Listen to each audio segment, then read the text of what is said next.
They say the forest keeps what the world throws away. The forgotten. The broken. The dangerous. And sometimes, the ones trying to forget.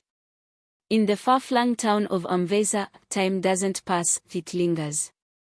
The air is thick with smoke and memory. The ground, cracked from too many unspoken things. Here, nothing truly dies. Everything just learns to endure in silence. Zalina had long since stopped measuring days. She lived on the edge of the forest, where the trees grew too close together and the sun struggled to reach the ground. People in town called her the witch woman, the one with the bitter herbs and quiet eyes.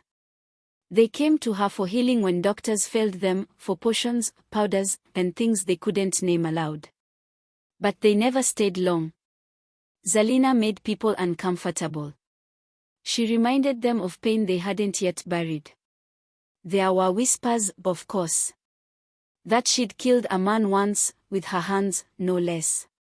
That she had a spirit inside her chest, where a heart used to be. That she could hear the forest when it spoke. No one ever asked her if any of it was true. And Zalina never offered the truth. She had long since learned that truth had a price. On a morning like any other, the wind shifted. It came colder than usual, carrying something sharp. A smell. Metallic. Unnatural. It stopped her mid-step, a hands full of wild root. Her eyes narrowed toward the trees, toward the denser thickets where even animals tread lightly. She followed the scent. Past the whispering reeds and the abandoned shrine. Past the place where the earth sank in from old, forgotten graves. And there, caught between roots and leaves, was a man. He lay crumpled beneath a tall baobab, half-conscious and bloodied. His clothes were torn. A weapon still strapped to his back. He looked like someone who had fought hard and lost harder. Zalina did not speak. She crouched beside him, studying his breathing. Shallow. Erratic. But alive. Barely. Her first instinct was to leave him there. Men like that brought war with them. They never stopped bleeding, not on the inside. And Zalina had promised herself she would never touch another bleeding man. She had done enough. Paid enough. Lost enough. But something in her refused to move. There was a quiet stubbornness in the way his chest rose. Like a man who refused to die, even when death had already taken everything. She recognized that. She had worn that look herself once. Without a word, she pulled him onto her back. Her knees nearly buckled beneath his weight, but she did not stop. The forest did not protest. Even the birds fell silent as she carried him home. That night, the man burned with fever. He mumbled names that didn't belong to her. Obesai. Kalum.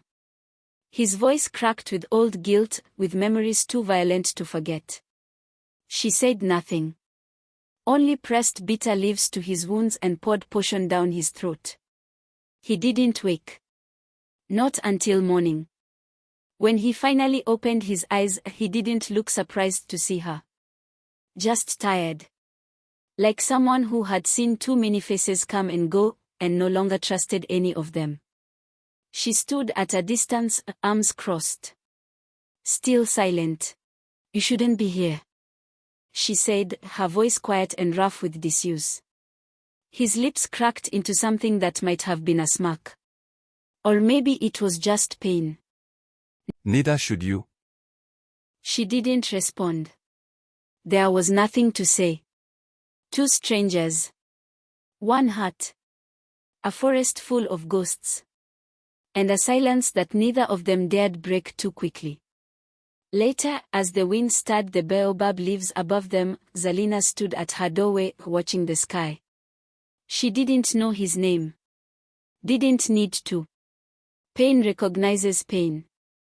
And somehow, beneath all the blood and silence, she knew. The forest hadn't just given her another patient. It had given her a mirror. Sometimes love doesn't come with roses and light. Sometimes it crawls in on broken legs, breathing fire, wearing the face of someone you should run from.